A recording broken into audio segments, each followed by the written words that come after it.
"No lawyer. You're finished," my brother said loud enough for the entire courtroom to hear. A few people chuckled.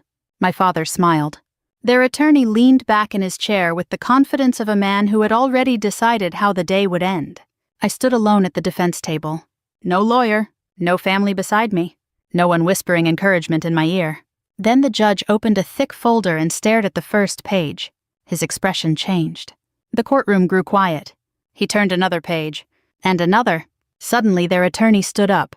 "What is it?" my brother asked with a grin. The man didn't answer. Instead, he looked directly at me. His face had gone pale. Oh my God. The words slipped out before he could stop them. My father frowned. "What?" The attorney swallowed hard. "Look at her file." The judge slowly removed his glasses. Then he said the sentence that would destroy everything my family believed about me. "She doesn't need a lawyer." 5 seconds later, my father's body collapsed toward the floor. But to understand why that happened, you need to understand what kind of family I came from. My name is Emily Carter.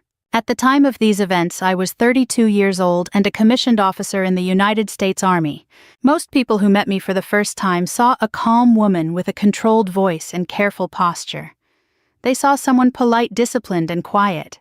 What they didn't see were the years that created that silence. I grew up in a small town in Ohio with my father, my mother, and my older brother, Jason. In our house, there was one simple rule. Jason mattered. I didn't. Nobody ever said those exact words. They didn't have to. You learn things through repetition. Jason forgot to do his chores. He was tired. I forgot to do mine. I was irresponsible. Jason got a C on a test. School wasn't for everyone. I got an A-. Why wasn't it an A? The older I became, the clearer the pattern became. My father worshipped my brother. He called him his legacy, his future, the son who would carry the family name. I was simply the daughter, the backup child, the one expected to help without being noticed. My mother wasn't cruel. She was simply tired. Years of trying to keep peace in the house had worn her down. When my father criticized me, she would lower her eyes and say nothing. At 12 years old, I stopped expecting her to defend me. At 16, I stopped asking. The only person who ever truly saw me was my grandfather, Colonel William Carter, retired Army officer, Vietnam veteran, a man who rarely raised his voice because he never needed to. He had a way of looking at people that made them tell the truth. When I was 13, he found me sitting alone behind his garage after my father had spent 20 minutes explaining why my brother deserved a new truck, and I didn't deserve a scholarship celebration dinner. Grandpa sat beside me and handed me a bottle of root beer. Neither of us spoke for a while. Finally, he said, "You know why they're wrong about you?" I shrugged. He smiled. "Because they're measuring you with the wrong ruler." I never forgot that sentence. When I turned 18, I enlisted. My father hated the decision. "You're throwing your life away. You'll quit in 6 months. You don't belong in the military." I remember standing in the kitchen listening to him. Then I remember my grandfather quietly standing up from the table.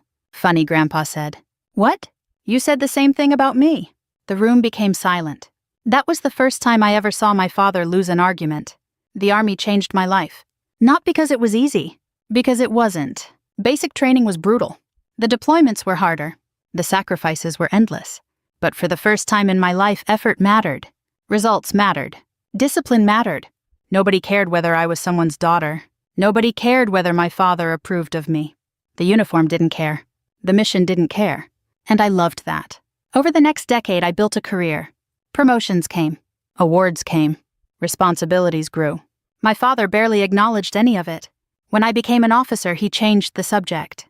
When I received commendations, he talked about Jason. When I bought my first house, he asked why I wasn't married. Jason, meanwhile, bounced between failed business ventures, failed investments, failed relationships. Each time he fell, my father rushed to rescue him. Money, excuses, second chances, third chances, 10th chances. The pattern never changed. Then my mother passed away after a sudden illness. That loss fractured whatever remained of our family. My father became more bitter. Jason became more entitled. And Grandpa became my anchor. I called him every Sunday. Sometimes we'd talk about military history. Sometimes baseball. Sometimes nothing important at all. Those conversations became precious, especially because I knew they wouldn't last forever. 3 years later, I got the call. Grandpa had suffered a stroke. By the time I arrived at the hospital, he was conscious but weak. I sat beside his bed for hours. At one point, he squeezed my hand. "Still carrying the family on your back?" I laughed through tears. Trying. He smiled. Good. That was the last real conversation we ever had. 2 weeks later, he passed away. The funeral brought everyone together. At least physically. Emotionally, we were miles apart. Jason spent most of the service checking his phone. My father accepted condolences like a politician greeting voters. I stood beside the casket and remembered the only man who had ever believed in me before I believed in myself. A week later, we gathered for the reading of the will. The attorney began calmly. A few personal items, some charitable donations, family keepsakes. Then everything changed. The largest asset in Grandpa's estate was a substantial investment portfolio and several properties accumulated over decades, worth millions, far more than anyone expected. The attorney adjusted his glasses. Then he read Grandpa's decision. The majority would go to me. Not Jason. Not my father. Me. The room froze. Jason actually laughed. He thought it was a joke. Then he realized it wasn't. My father's face turned red.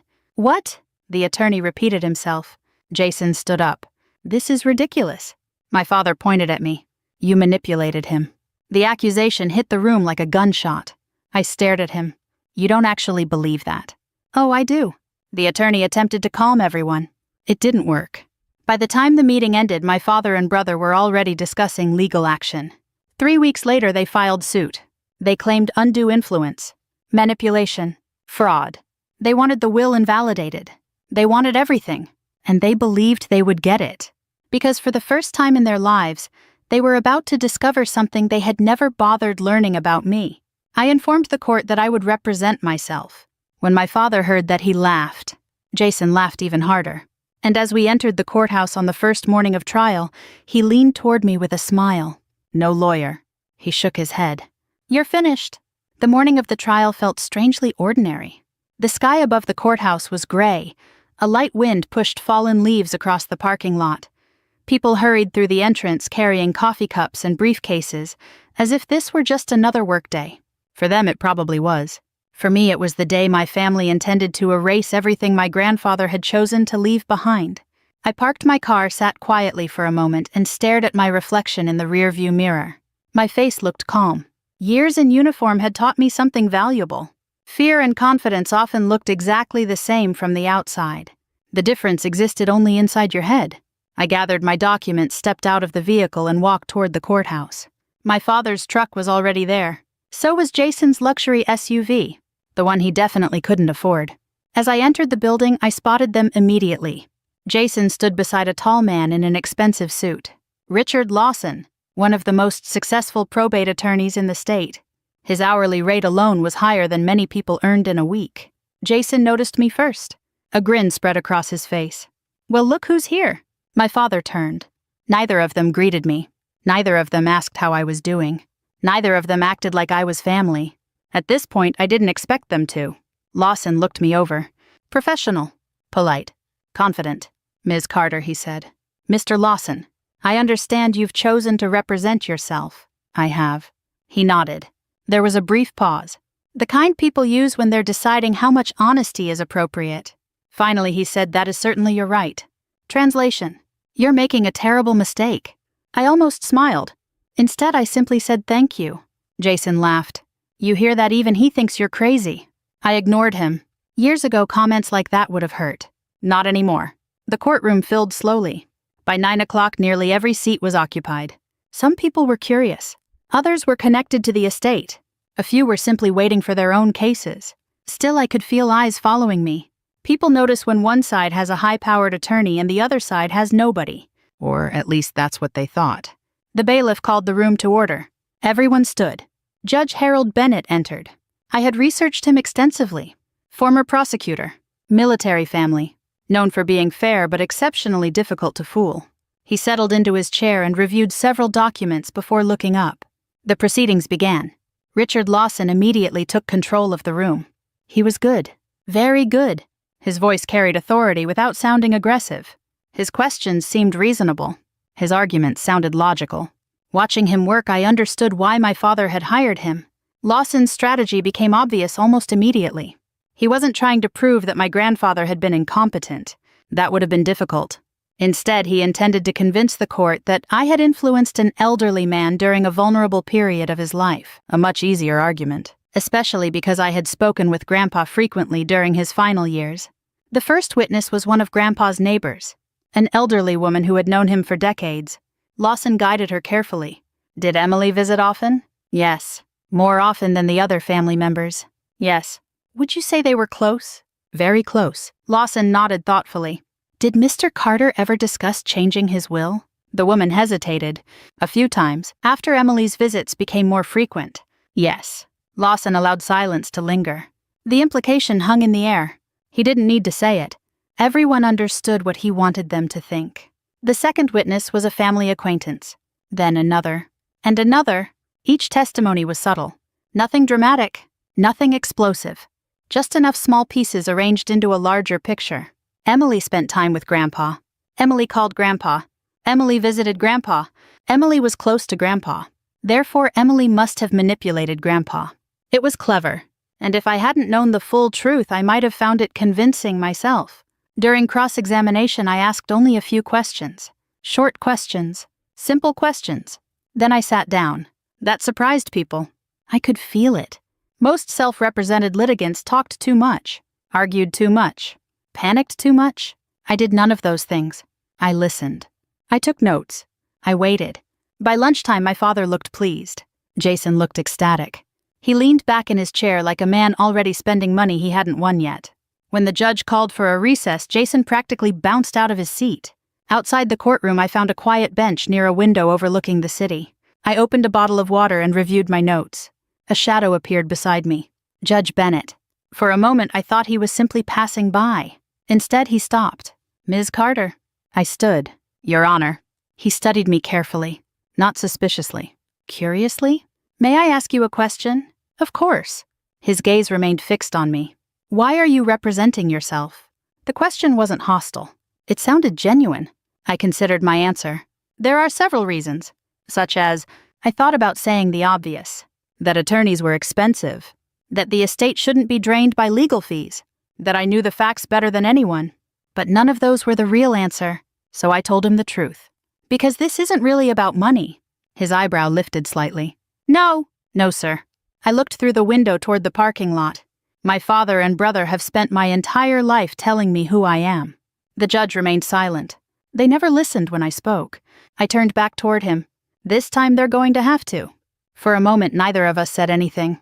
Then Judge Bennett nodded once. A very small movement, but something about it felt significant. He glanced down at the file tucked beneath his arm. A thick file. My file. I noticed several pages marked with colored tabs. His expression changed slightly, as though he had remembered something, or noticed something. Then he looked back at me. You seem remarkably calm. I smiled faintly. Occupational hazard. That earned the smallest hint of amusement. Indeed. The bailiff called everyone back inside. The judge paused before walking away. Then he said something that stayed with me. Courtrooms have a way of revealing things people work very hard to hide. I watched him return to the bench. At the time, I thought he was talking about my father. I would soon discover he wasn't. The afternoon session began. Lawson intensified his attack. He introduced financial records, phone logs, travel records, every document designed to suggest influence, every exhibit carefully chosen. My father watched with satisfaction. Jason barely concealed his excitement. Finally, near the end of the day, Lawson delivered what he clearly considered his strongest argument. He approached the center of the courtroom. Ladies and gentlemen, he said, this case is not complicated. He turned toward me. An elderly man changed the distribution of a multi-million-dollar estate. Pause. The primary beneficiary was the family member who spent the most time with him. Another pause. And that beneficiary now sits alone at that table. His eyes moved deliberately across the room. No legal counsel. No professional representation. No independent verification of her claims. He spread his hands. The gesture practically screamed victory. Then he sat down. The courtroom fell silent. I looked across the room. Jason met my eyes. The grin returned. Slow. Arrogant. Cruel. Then he leaned toward me and spoke softly enough that only a few nearby people could hear. No lawyer, he chuckled. You're finished. What neither he nor my father noticed was the judge. Because at that exact moment, Judge Bennett wasn't looking at me. He was looking at my personnel file, and the expression on his face had completely changed. The next morning I arrived at the courthouse 20 minutes early. Old habits die hard. In the Army, being on time meant arriving before everyone else. Anything less was late. The hallway outside courtroom 3 was nearly empty. A janitor pushed a cart past the entrance. A clerk carried a stack of files toward another office. Everything felt calm, ordinary, almost peaceful. It was difficult to believe that within an hour my entire family would begin unraveling. I sat quietly at the defense table and organized my documents. When my father and Jason entered, they looked energized, confident. The previous day had gone exactly the way they wanted. Their witnesses had performed well. Their attorney had controlled the room, and I had spent most of the proceedings listening instead of fighting back. To them, silence looked like weakness. That misunderstanding would become very expensive. Jason dropped into his chair and smirked. "Sleep okay?" I didn't answer. "Probably not." My father laughed softly, reality finally setting in. Still, I said nothing. Years earlier, their comments would have pulled me into an argument. Now they simply sounded familiar. Predictable. People reveal a great deal when they think they've already won. At precisely 9 o'clock, the bailiff called the court to order. Judge Bennett entered. Everyone stood. Then everyone sat. Something immediately felt different. The judge wasn't carrying the same file from yesterday. He was carrying two. One was the estate case. The other was much thicker. I recognized it instantly. My personnel record. Not the public version. The complete version. A file that contained years of evaluations, certifications, commendations, educational records, and government documentation. My pulse quickened slightly. Not from fear. From realization. The judge had done his homework. Across the aisle, Lawson seemed to notice the file as well. His expression tightened for a fraction of a second. Then the proceedings began. Lawson stood. "Your Honor, before we proceed, the plaintiffs respectfully move for summary consideration regarding several evidentiary matters." The judge nodded. "Go ahead." Lawson launched into a carefully prepared argument. He spoke for nearly 15 minutes. Every sentence reinforced the same idea. Emily Carter had influenced an elderly man. Emily Carter had benefited from that influence. Emily Carter had no legal basis to challenge the evidence presented. When he finished, he looked satisfied. The room remained silent. Then Judge Bennett turned toward me. "Ms. Carter." "Yes, Your Honor." "Do you wish to respond?" I stood. "Briefly." "Proceed." I walked toward the podium. No notes. No prepared speech. Just facts. Over the years, I had testified in military proceedings, administrative hearings, investigative reviews, and command inquiries. The setting was different. The pressure wasn't. For 10 minutes, I addressed each claim. Directly. Methodically. Without emotion. When I finished, I returned to my seat. Lawson appeared unimpressed. Jason looked amused. My father looked relieved. Then the judge began reviewing documents, one by one. The courtroom waited. 30 seconds passed. Then 60. Then 90. Finally, Judge Bennett removed his glasses. "Mr. Lawson." The attorney stood. "Yes, Your Honor." The judge tapped the thick personnel file. "What exactly is your position regarding Ms. Carter's ability to represent herself?" Lawson hesitated. The question seemed to surprise him. "My position?" "Yes." Lawson adjusted his jacket. "I believe self-representation places her at a significant disadvantage." The judge nodded slowly. "I see." Then he opened the file. The sound echoed through the quiet room. One page, then another, then another. His eyes moved steadily down the documents. Suddenly he looked toward the plaintiff's table. "She doesn't need a lawyer." The sentence landed like a hammer. Nobody moved. For a moment I honestly thought people hadn't heard him. Then Jason blinked. "What?" My father frowned. Lawson stared at the judge. "Your Honor," Judge Bennett continued reading. "She possesses extensive legal training." Silence. The judge turned another page. "She has completed advanced military legal education." Another page. "She has participated in federal investigations involving financial misconduct." Another page. "She has testified under oath in numerous official proceedings." The room was completely still now. Even the spectators had stopped shifting in their seats. Then the judge looked directly at Lawson. "According to this file, Ms. Carter has spent years handling matters more complex than this probate dispute." I saw something happen in Lawson's face, not fear. Recognition. The sudden realization that he had misjudged someone. He reached for the copy of my record provided to counsel. His eyes moved rapidly. Faster. Then slower. Then he froze. His face lost color. Literally, the man looked pale. Oh my God. He hadn't meant to say it aloud. The words simply escaped. Jason turned toward him.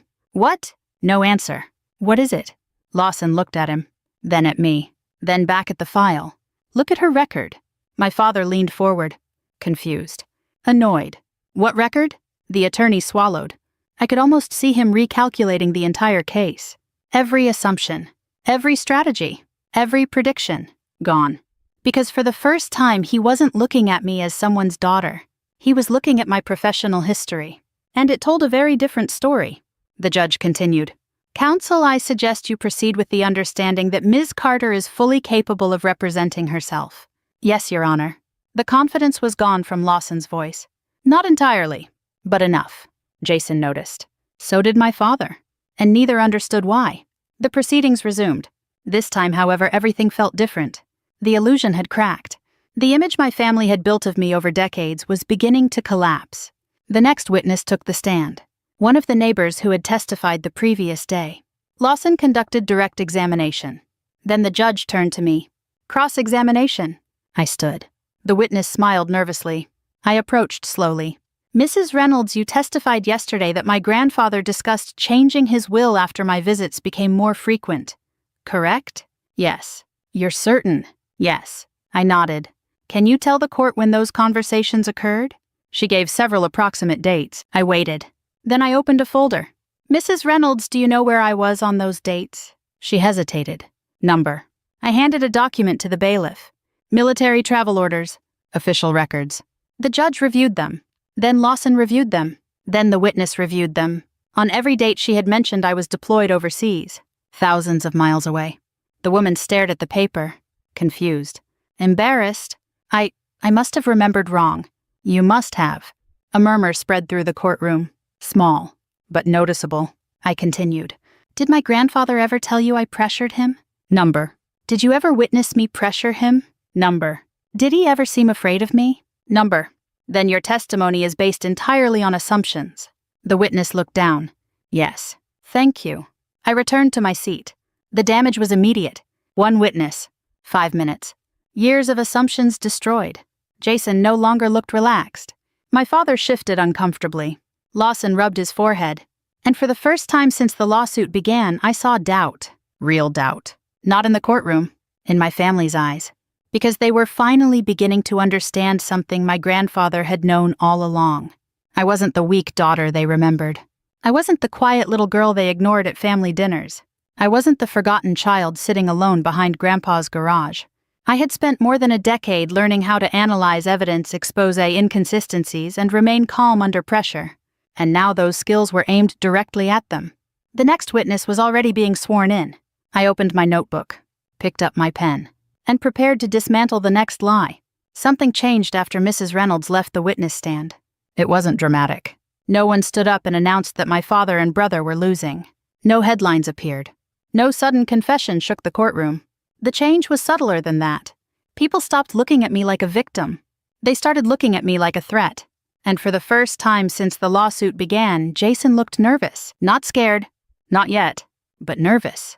The next witness was a former family friend named Robert Henson. He had known my grandfather for nearly 15 years. The day before, he had provided testimony suggesting that Grandpa seemed isolated during the last years of his life. The implication was obvious. An isolated elderly man is easier to manipulate. Lawson led him through direct examination. The testimony sounded convincing, at least on the surface. Then Judge Bennett turned toward me. Ms. Carter. I stood. Thank you, Your Honor. As I approached the witness stand, I noticed Robert avoiding eye contact. Interesting. People who tell the truth usually look at you. People who are afraid of being caught often look everywhere else. I stopped a few feet away. Mr. Henson, how many times did you visit my grandfather during the final year of his life? Several. Several? Yes. Can you be more specific? He hesitated. 5 or 6 times. I opened a folder. Would seeing your visitor log refresh your memory? His eyes widened slightly. The nursing facility maintained detailed records. Every visitor, every date, every arrival, every departure. The document was handed to him. He reviewed it. Silence. Then more silence. Finally, he cleared his throat. Perhaps fewer than I remembered. How many? Twice. A few heads turned in the audience. I continued. Did either visit last more than 20 minutes? Number. Did you speak with him regularly by phone? Number. Did you have access to his medical records? Number. Then how did you determine he was isolated? The witness swallowed. I assumed. The same word again. Assumed. I let it hang in the air. Then I returned to my seat. Another witness weakened. Another piece removed. Another crack spreading through their case. By mid-afternoon, the atmosphere inside the courtroom felt entirely different from the first day. Lawson was still skilled, still professional, but he no longer controlled the room. Now he was reacting, defending, adjusting, trying to contain damage. And the damage kept growing. Then came the turning point. The moment everything truly began falling apart. I requested permission to introduce evidence. Judge Bennett nodded. Proceed. I carried several folders to the evidence table. Jason frowned. My father looked irritated. Lawson looked concerned. The first item was security footage from the assisted living facility where Grandpa spent part of his final year. Months earlier, I had obtained the recordings legally during discovery. The footage appeared on the courtroom screen. The timestamp rolled. Grandpa walked through a hallway, slowly, but steadily. He greeted staff members, held conversations, read documents, signed paperwork, discussed financial matters, asked questions, corrected mistakes, made decisions. Nothing about him suggested confusion. Nothing suggested incompetence. Nothing suggested vulnerability. For nearly 20 minutes the footage played. The judge watched carefully. The spectators watched carefully. Most importantly, the witnesses watched carefully. The image being presented by my father's side was collapsing frame by frame. When the video ended, I stood. Your Honor, the plaintiffs repeatedly implied that my grandfather lacked the mental capacity to make independent decisions. I paused. The evidence shows otherwise. Judge Bennett nodded. Agreed. Jason's jaw tightened. The next exhibit was worse. Much worse. Financial records. Years of them. Bank statements. Transfers. Loans. Withdrawals. Checks. Every transaction had been organized chronologically, meticulously. The projector displayed the records. I walked slowly through them. Over the course of 8 years, my grandfather provided financial assistance to multiple family members. No reaction. Yet. Then I displayed the totals. Jason's face immediately changed. My father stared at the screen. The audience began whispering. The amounts were staggering. Repeated loans. Repeated bailouts. Repeated rescues. Business failures. Credit card debt. Vehicle payments. Mortgage assistance. Personal loans? Thousands became tens of thousands. Tens of thousands became hundreds of thousands. Every time Jason failed, Grandpa helped. Every time my father asked, Grandpa gave. And according to the records, very little had ever been repaid. I turned toward the witness table. Would either plaintiff like to dispute these documents? Neither spoke. Because they couldn't. The records came directly from the financial institutions. Certified. Verified. Accurate. Then came the final blow. The evidence I had protected until the perfect moment. Emails. Hundreds of them. Most were harmless. Family discussions, estate planning questions, financial concerns. But buried among them were messages neither Jason nor my father expected anyone to find. Messages exchanged between them. Messages discussing Grandpa's will. Messages discussing how much money they expected to inherit. Messages discussing ways to pressure him. The courtroom became absolutely silent. One email appeared on the screen. Then another. Then another. Jason's own words stared back at him. If Grandpa changes his mind, we're screwed. Another. You need to talk to him again. Another. He can't leave that money to Emily. I watched the color drain from my father's face. Watched Jason stare at the screen. Watched Lawson slowly close his eyes. He hadn't known. That much was obvious. Then I displayed the recording. The one piece of evidence I had never wanted to use. Because hearing Grandpa's voice again hurt. Even now.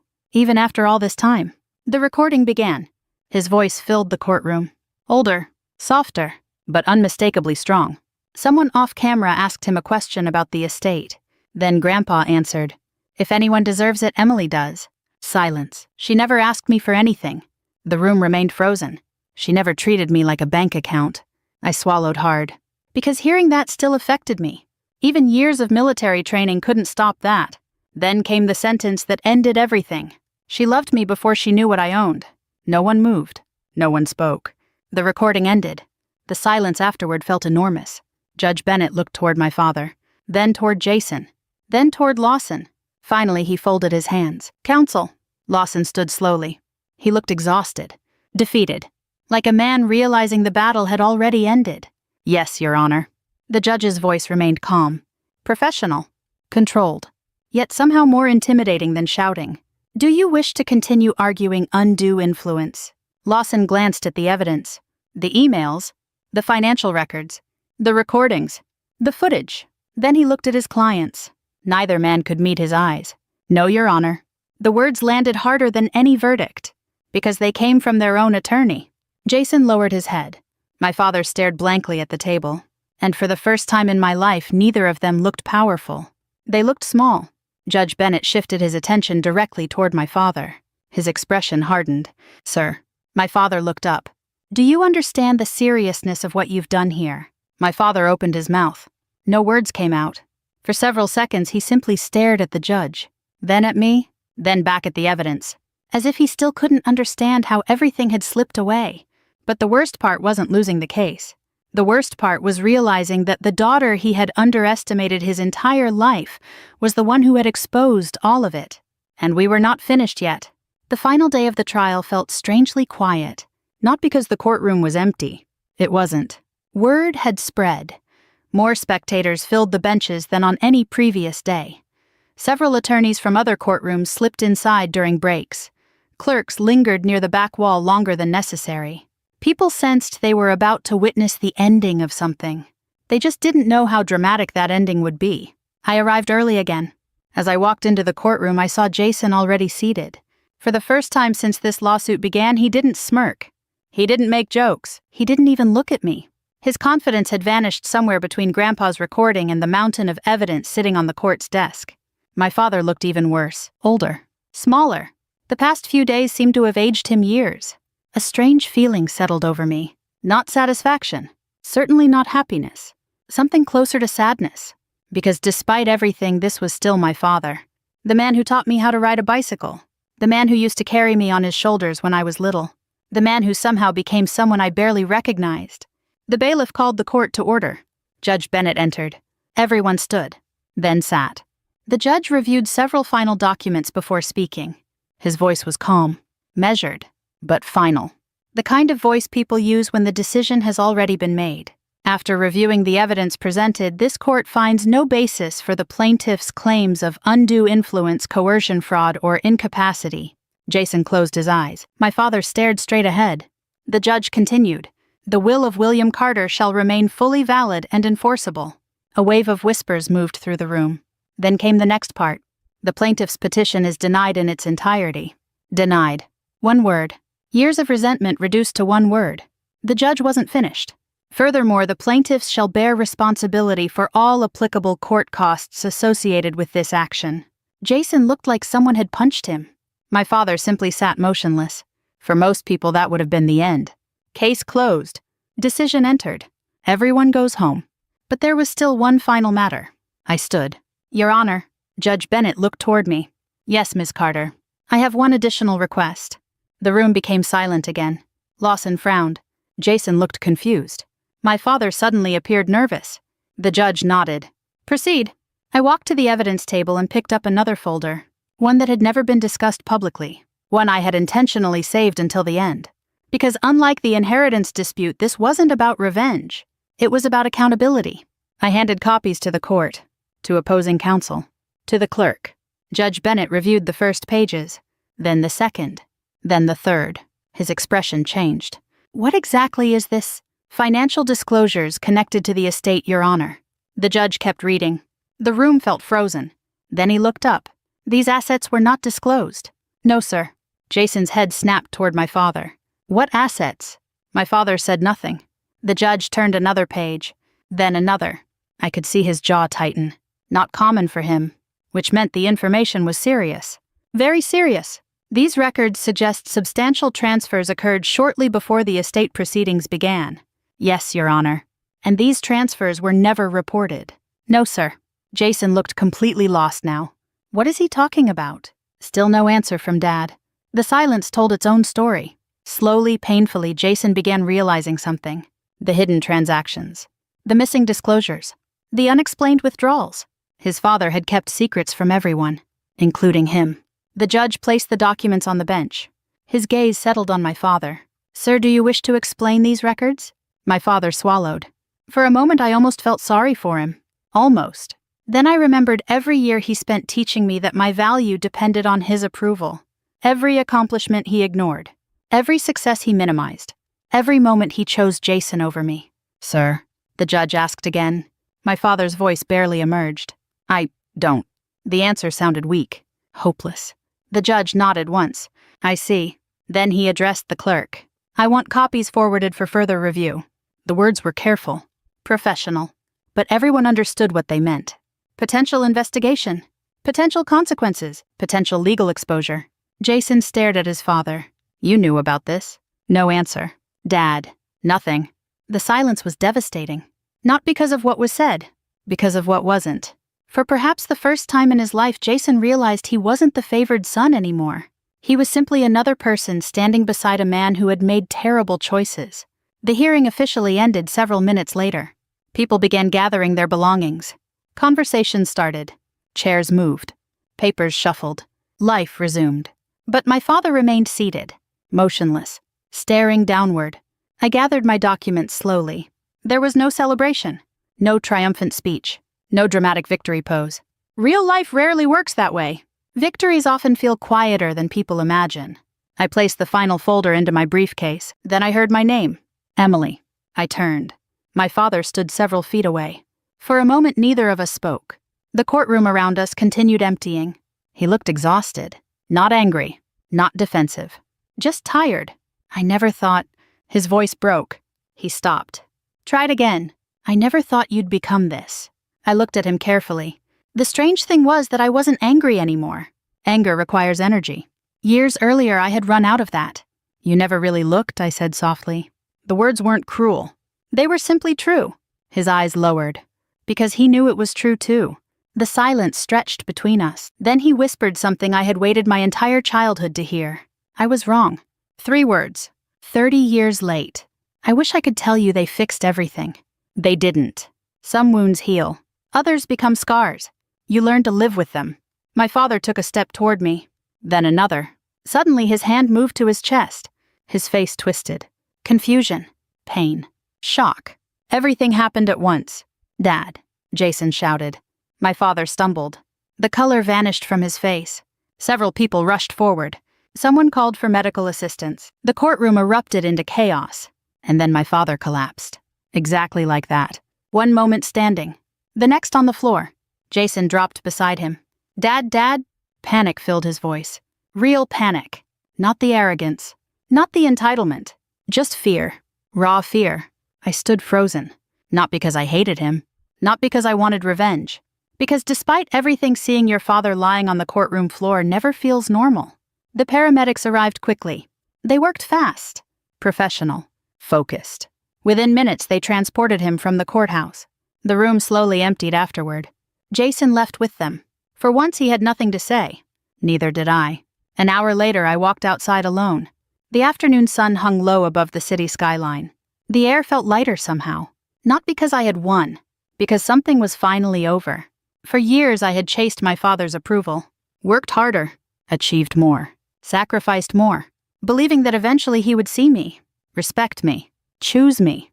But standing there watching traffic move through the streets, I finally understood something Grandpa had known all along. The people who refuse to see your worth cannot give you your value. Only you can do that. My grandfather saw it long before I did. And because he did, he changed my life. If you've ever been underestimated, overlooked, or treated like you were never enough, I hope you remember this. You do not need someone's permission to become who you were meant to be. And sometimes the most powerful victory isn't proving them wrong. It's finally realizing you never needed them to be right. Thank you for spending this time with me. If this story touched you in any way, leave a comment and tell me where you're watching from.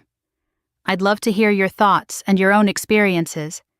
And if you enjoy stories about resilience, family justice, and second chances, be sure to subscribe so you don't miss the next journey. We have many more stories to share together.